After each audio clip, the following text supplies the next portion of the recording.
Bonjour tout le monde et bienvenue sur cette vidéo dédiée aux significations des cartes de l'oracle de Pascal, dont je suis le créateur.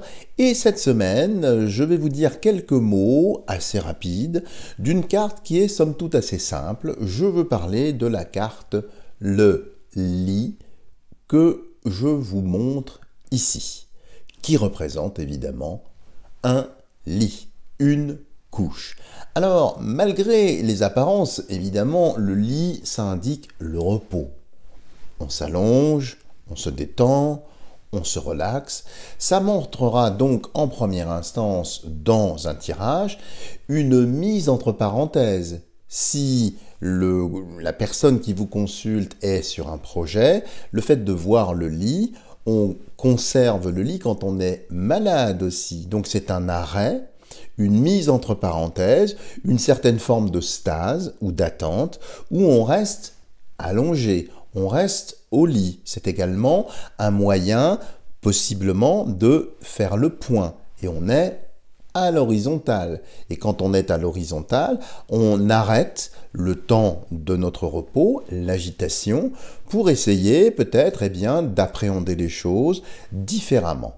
Donc le lit, ça peut vouloir dire effectivement un repos, un arrêt. C'est aussi le symbole de la maladie. Alors, ce qui précisera les choses, encore une fois, comme dans tout oracle, ce sont les cartes qui précèdent cette entrée dans le lit, si on peut dire, et également les cartes qui suivent le lit, qui nous donneront à ce moment-là le résultat de la convalescence, s'il s'agit d'une maladie, ou bien qui nous renseigneront sur la durée de cette mise entre parenthèses, de cette attente. Ça, c'est là la première signification classique, générale du lit. Mais il y en a d'autres. Parce que le lit, rappelez-vous que c'est quand même un élément très important dans nos chambres à coucher, c'est même le pivot, si j'ose dire, de l'existence.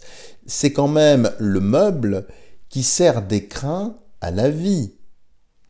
Nous naissons dans un lit, nous mourrons dans un lit et nous engendrons dans un lit. Si bien fait que ce lit, c'est une sorte d'écrin. C'est l'écrin qui marque aussi la conception d'un enfant, le décès de quelqu'un, la maladie. Donc c'est en quelque sorte un symbole assez fort. Parce que quand on reste au lit ou quand on passe par le lit, eh bien c'est qu'il se passe certaines choses. Donc c'est l'écrin qui va amplifier soit des vagissements pour les naissances d'enfants, soit des soupirs enflammés, soit au contraire des derniers souffles un peu souffreteux quand on décède. Et donc ces trois points, la naissance, la maladie et la mort, n'oubliez pas que ça peut aussi signifier cela. Alors encore une fois, qu'est-ce qui va vous permettre de différencier l'un par rapport à l'autre? C'est encore une fois de contextualiser votre tirage. Si vous n'avez que cette carte-là, évidemment, vous allez dire maladie, repos. Mais si vous avez les enfants, par exemple, la carte des enfants après le lit, ça peut annoncer soit la naissance d'enfants, mais j'allais dire la conception des enfants. Puisque, traditionnellement en tout cas, c'est à cet endroit que sont conçus les enfants. Pas uniquement, me diront certaines personnes, bien évidemment, un peu coquines. Je l'entends bien, j'ai moi-même aussi été jeune. Fermons la parenthèse, je plaisante. Mais voyez, de même, s'il y avait l'arcane la mort qui suit le lit, bien évidemment, on comprend ce que ça veut dire. Donc, il faut toujours partir, je dirais, du sens premier du symbole, c'est-à-dire le lit, oui, un repos, une maladie, une attente, mais attention, ne pas oublier ces autres aspects. La conception d'enfant. Alors, conception d'enfant, mais aussi au sens large, conception de projet. Parce que dans mon cas, en tout cas, peut-être que c'est la même chose pour vous, c'est souvent dans un demi-sommeil, dans un songe, que certaines idées viennent tournoyer autour de ma petite caboche en semant des petites graines colorées, donc me donnant peut-être l'envie de conceptualiser quelque chose, d'avoir des idées pour l'écriture, ce genre de choses. J'aime assez ce pollen assez fécond et le songe est très important, surtout en alchimie, comme vous le savez. Hein, il y a eu des songes très intéressants, hein, notamment celui de Polyphile. Je parle ici aux personnes qui s'intéressent effectivement aux anciens manuscrits, hein, et à Francesco Colonna notamment. Donc, le lit, prenez-le bien comme quelque chose de central dans une chambre dite à coucher. C'est une chambre à coucher. Donc à se mettre à accoucher peut-être aussi. Donc vous voyez, ce qui va vous permettre d'avoir une lecture plus fine, c'est de décoller, je dirais, du meuble lui-même. Alors oui, c'est un lit, ça sert à dormir, on est bien d'accord, mais il y a d'autres implications. Et puis dans le sommeil, ça répare, c'est réparateur. Ça permet d'apaiser l'âme, d'apaiser les consciences, mais aussi de régénérer les cellules du corps, les fluides, j'allais dire, toute l'écologie corporelle qui s'y passe. C'est également le lieu où l'intersection avec l'inconscient est plus facile. En hypnose, quand je fais de l'hypnose, des personnes parfois sont allongées, que ce soit au cabinet ou bien chez elles, quand je travaille à distance, parce que ça permet effectivement de renvoyer dans une dimension peut-être plus ouverte, plus éthérée. Donc maintenant, il ne faut pas accoler toujours des choses spécialement néfastes. Ça peut être la maladie, mais pas uniquement. N'oubliez pas tous les sens qu'il peut y avoir autour ou derrière le lit. Donc, vous voyez, c'est une carte somme toute assez simple, mais ce qui va vous permettre effectivement d'avoir une lecture plus fine, c'est de toujours bien regarder le contexte, tout ce qui précède et tout ce qui suit cette carte. Et si j'ose dire, je vous ferai une vidéo spécifiquement orientée sur les tirages, également regardez ce qu'il y a au-dessus du lit et au-dessous du lit, dans un tirage en croix par exemple, parce que tout ça, ça va vous donner c'est comme la croix des saisons, une orientation. Si le lit est central dans votre lecture, c'est apparemment, donc quand c'est central, c'est que c'est évidemment très important, fondamental, mais il faut toujours ne pas décorréler ce centre de la périphérie, donc de tout ce qui va entourer. Donc, s'il y a le lit, toujours regardez à gauche, à droite, au-dessus et en dessous. Et ça va vous donner des éléments. Je vous dis, s'il y a la mort, bon, on comprend. S'il y a les enfants, on comprend aussi. S'il y a effectivement des cartes qui indiquent un état un petit peu maladif, je pense par exemple au calice que nous avions vu. Donc tout ça, ça va vous donner, vous voyez, une charge symbolique qu'il va vous falloir, alors non pas décoder, mais ressentir. Alors comment faire pour ressentir? C'est simplement regarder l'iconographie et voir comment vous vous sentez. C'est-à-dire que par rapport au lit, c'est vrai que ça peut être un peu difficile comme carte.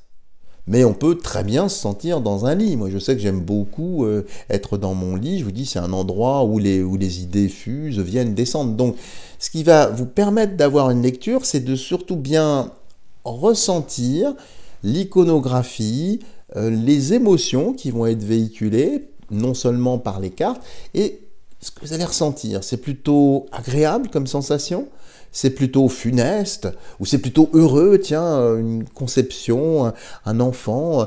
Et dans la conception, ça peut être aussi un projet, hein, pas simplement un enfant. Donc voilà ce que je peux vous dire sur cette carte. Vous voyez, elle est somme toute assez simple. Donc ne complexifiez pas les choses. Prenez le lit comme il est, comme on fait le lit, on se couche, comme dit l'adage populaire. C'est un peu la même chose, mais sans avoir, je dirais, du par cœur ou des œillères. Hein, ne faites pas l'erreur comme dans l'oracle de Béline, où quand on voit effectivement la carte de l'arbre, c'est la santé, c'est la mauvaise santé, c'est toujours ça. Non, c'est aussi le repos, c'est aussi la dimension contemplative, c'est aussi une certaine distanciation, et puis c'est du végétal. Le végétal, c'est quand même un règne qui précède l'animal. Donc, il y a beaucoup de choses à prendre en compte. Donc, le lit, c'est pareil. Traditionnellement, il était fait en bois. C'est pas pour rien si je vous parle de végétaux aussi. Même s'il y eut des époques où ce lit pouvait être en fer. On est bien d'accord. Bon, donc, vous voyez, toujours prendre, et ça, vous voyez, c'est une espèce de petite explication, pas simplement sur cette carte le lit, mais sur le reste des cartes. C'est vraiment comme ça que vous allez faire vibrer l'oracle. Donc simplement le laisser vous renvoyer des images, comme des petits points, je dirais, de lumière, ou comme des petits pixels qui arrivent comme ça. Ça peut sembler complètement incohérent, mais c'est là où il faut que vous entriez en résonance, quitte à vous-même vous mettre sur ce lit, si j'ose dire. Ça j'aime beaucoup faire ça pour avoir une vision peut-être un petit peu plus large. C'est-à-dire quand on voit un symbole, c'est pour ça que j'arrive parfois, et certaines personnes sont surprises, j'ai aucune, je dirais, qualité particulière, c'est simplement, comme en philosophie, changer de point de vue. Donc là, si vous avez du mal de le lire, ben, allez sur le lit. Mentalement, vous vous dites, tiens, je vais me mettre sur le lit pour pouvoir répondre à la consultante ou au consultant. Qu'est-ce que j'y vois dans le lit? Ben, à côté, je vais voir telle autre carte. Au-dessus, je vais voir telle autre carte. Donc ce qui est au-dessus influence l'esprit. Ce qui est en dessous, c'est plutôt la matière, donc c'est les forces un peu souterraines, comme c'est les pieds du lit, ce qu'il y a sous le lit. Quand on était enfant, parfois, il y avait des monstres sous le lit, hein, ou dans le placard, ça dépend un petit peu de l'éducation que vous avez eue. Donc tout ça, vous voyez, ça peut faire ressortir des visions. Et quand vous vous placez sur le lit, vous ne voyez pas la même chose que si vous le voyez sur un jeu. Donc ça, c'est un jeu, je dirais, d'adaptation, puis c'est un jeu, hein, sur vous-même. Donc amusez-vous avec l'oracle aussi, à vous mettre dans la situation. Même quand vous voyez le carrefour, des fois des personnes sont un peu bloquées avec cette carte, ben allez sur le carrefour. Qu'est-ce que vous voyez? Ça fait une croix le carrefour. La croix dont je vous parle. Ben regardez en haut, regardez à gauche, regardez à droite, et regardez en dessous. Et là vous allez voir que une carte qui était peut-être rédhibitoire ou un petit peu d'accès difficile, eh bien en scénarisant, en entrant, je dirais en jeu, en entrant dans le jeu, c'est là que vous allez voir, comme un jeu de rôle, d'autres choses. Et c'est ça la richesse symbolique. C'est comme ça qu'on tire les oracles. C'est ce que j'essaye d'apporter aux personnes qui me font confiance en formation. C'est pas de connaître expressément la signification de chaque carte. Ça, à la limite, c'est très relatif. C'est plutôt ce que vous allez ressentir. Et si vous vous imaginez dans ce lit, comment vous sentez-vous? Malade peut-être? Pas bien parce qu'il y a des symboles qui vous écrasent, il y a des choses lourdes, ou au contraire, il y a des choses qui vous exaltent. Vous avez le soleil, par exemple, qui va vous apporter chaleur, intelligence, lumière. Vous avez peut-être un élément liquide, vous avez un signe qui va vous emmener peut-être vers le septentrion, qui va vous emmener au-delà, je dirais, de cette terre. Vous voyez ce que je veux dire? Et tout ça dans un lit. Donc ne restez pas focalisé, ça c'est très important, j'en profite pour le dire dans cette carte assez simple, pour vous donner une certaine aisance, une certaine fluidité dans vos lectures. Mais si, je dirais, basiquement, le lit égale maladie, alors ça veut dire que vous êtes malade? Non les amis, ça peut vouloir dire ça. Mais qu'y a-t-il avant et après? Parce qu'il y a toujours un avant et un après. Et puis, n'hésitez pas à recouvrir. Alors, c'est vrai que moi, j'aime pas trop recouvrir, parce qu'au bout d'un moment, si vous voulez, c'est rajouter des pixels sur les pixels. Et ça a tendance un petit peu à voiler les choses, voire à les complexifier inutilement. Moi, je suis quelqu'un de très très simple, je suis un enfant, j'aime muser l'âme, ou même user. Hein, ça dépend dans quel sens on le dit.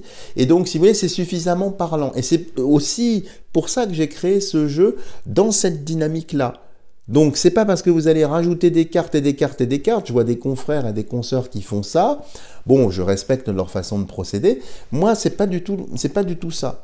C'est pas parce qu'on va rajouter des tonnes et des tonnes de cartes que ça va avoir plus de sens.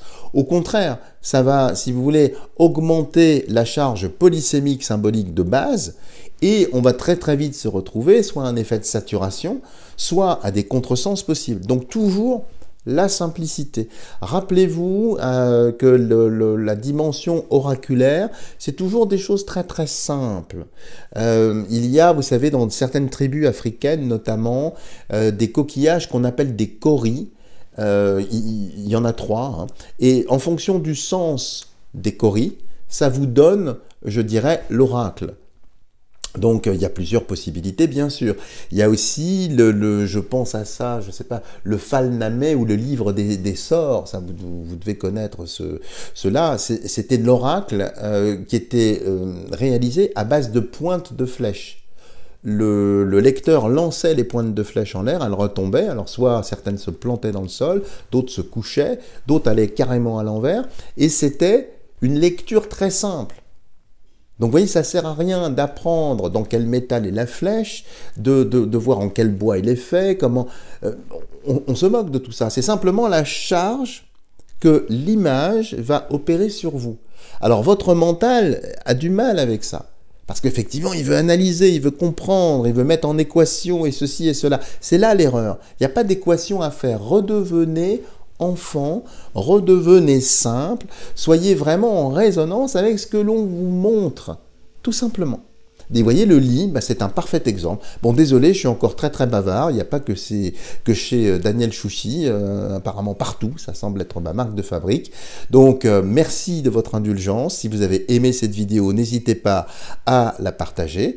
Et puis, comme je vous dis, je peux essayer modestement de, non pas vous former, à l'oracle, mais peut-être vous donner peut-être des petits exercices, des petites façons, des petites manières de, d'acquérir cette fluidité. Eh bien là, c'est un premier truc que je vous donne, rentrez dans le décor. Et c'est valable aussi pour le tarot, ça. Rentrez dans le décor et regardez ce qu'il y a dans le décor. Où vous situez-vous dans le décor? Qu'est-ce qui se passe? Est-ce que c'est agréable, désagréable? Rien que ça, c'est un travail, si vous voulez, qui va vous obliger à dépasser le mur froid du mental pour ressentir, être dans le kinesthésique. Voilà les amis, je m'arrête là parce que j'ai trop parlé pour une carte somme toute assez simple. J'allais presque dire je vous souhaite bonne nuit dans ce lit ou un bon réveil en fonction de l'endroit où vous cheminez et je vous dis à la semaine prochaine pour le décodage d'une prochaine carte.